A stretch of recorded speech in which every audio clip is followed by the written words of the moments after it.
कांता बहन की दो बहुएं थी, बड़ी कल्पना और छोटी प्रिया। कल्पना का जैसा नाम वैसा ही काम। सारा दिन कल्पनाओं में रहती, ना कोई काम करती ना कोई धाम।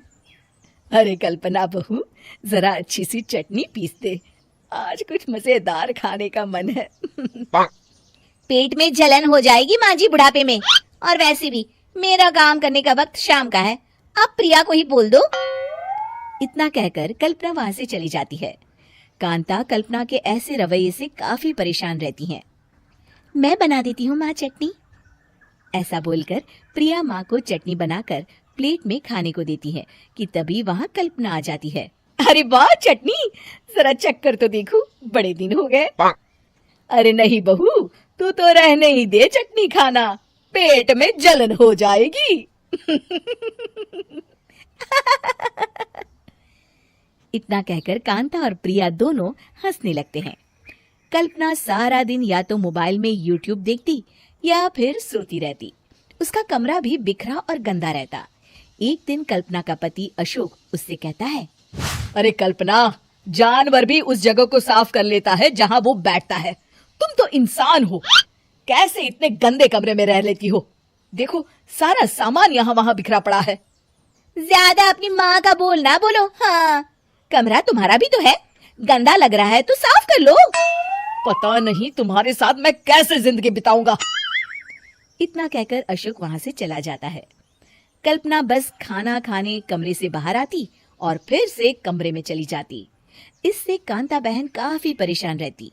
एक दिन प्रिया कांता से कहती है, माँ, मैं सारा दिन काम करके थक जाती हूँ, आप कल्पना दीदी से कहिए ना कि सुबह और शाम का काम बांट ले, मैं तो अब सिर्फ एक वक्त का ही काम करूंगी। हाँ। अरे तू वो भी ना करना, एक बहू तो काम चोर थी ही, दूसरी भी आ गई काम ना करने के बहाने लेकर। तभी वहाँ प्रिया का पति रमेश आ जाता है। माँ, मैं देख रहा हूँ भाभी कोई काम नहीं करती, प्रिया सारा दिन घर और रसोई का काम करती है, अब कुछ करो ना माँ। कांता मन में कुछ सोचती है और कल्पना के पास जाती है। कल्पना फोन पर मेकअप करना देख रही होती है। कल्पना, तुम सारा दिन बस मोबाइल देखती हो, घर का कोई काम भी कर लिया करो।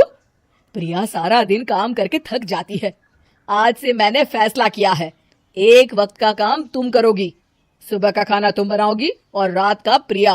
आप लोगों ने काम को हवा बना रखा है। अरे पता नहीं थोड़ा सा ज्यादा काम करने में आप लोग घबरा क्यों जाते हैं। और हाँ, बहुत ज्यादा प्रिया की तारीफ मत करिए मेरे सामने, बड़ी बहू तो मैं ही रहूंगी। मैं कुछ नहीं जानती, कल सुबह मुझे वक्त से खाना चाहिए, रसोई में आ जाना, वरना कल से तुझे खाना नहीं मिलेगा। अगली सुबह कल्पना रसोई में नहीं आती है। वो देर से सोकर उठती है और बाहर आकर कहती है, अरे भूख लगी है, आज खाने में क्या है? इतनी देर हो गई, आज किसी ने मुझे उठाया भी नहीं, पता नहीं कहाँ है सब। कल्पना को घर में कोई नहीं दिखता। वो रसोई की तरफ जाती है जहाँ बड़ा सा ताला लगा होता है। अरे रसोई में ताला! ओ, मैं तो भूल ही गई थी, माँ ने आज से सुबह का खाना मुझे बनाने को कहा था। हे भगवान, इतने लोगों का खाना बनाना क्या आसान है? तभी घर के सारे सदस्य बाहर से वापस आते हैं। वाह माँ जी, मजा आ गया छोले भटूरे खाकर। मेरे मुंह में तो अभी भी स्वाद आ रहा है। अरे कल्पना, तेरे भरोसे रहते तो हम तो भूखे ही रह जाते। कल्पना को बहुत गुस्सा आ जाता है। अब बहुत हो गया, आज से मैं अपनी रसोई अलग कर रही हूँ, मैं अपना खाना खुद बना लिया करूंगी। कल्पना अपनी रसोई अलग कर लेती है, पर आए दिन उसका देर से उठना और काम न करने की आदत से वो भूखी ही रह जाती थी। उसी के सामने घर के लोग अच्छे अच्छे पकवान खाते और कामचोर कल्पना को जैसे तैसे ही खाना बनाकर खाना पड़ता। पर एक दिन तो हद ही हो गई। माँ, दीदी आज सुबह से कमरे से बाहर नहीं निकली, हमें जाकर देखना चाहिए। सो रही होगी कामचोर कहीं की, पर तुम कहती हो तो चलो देख लेते हैं उसे। कल्पना कमरे में पेट पकड़कर बैठी होती है। हाय मेरा दर्द, पेट दर्द के मारे मर रही हूँ मैं।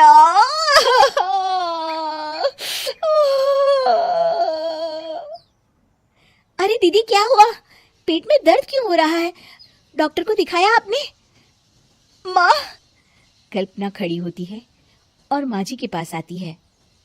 मुझे माफ कर दीजिए, अब से मैं सारे काम में मदद करूंगी, कभी आलस और काम चोरी नहीं करूंगी।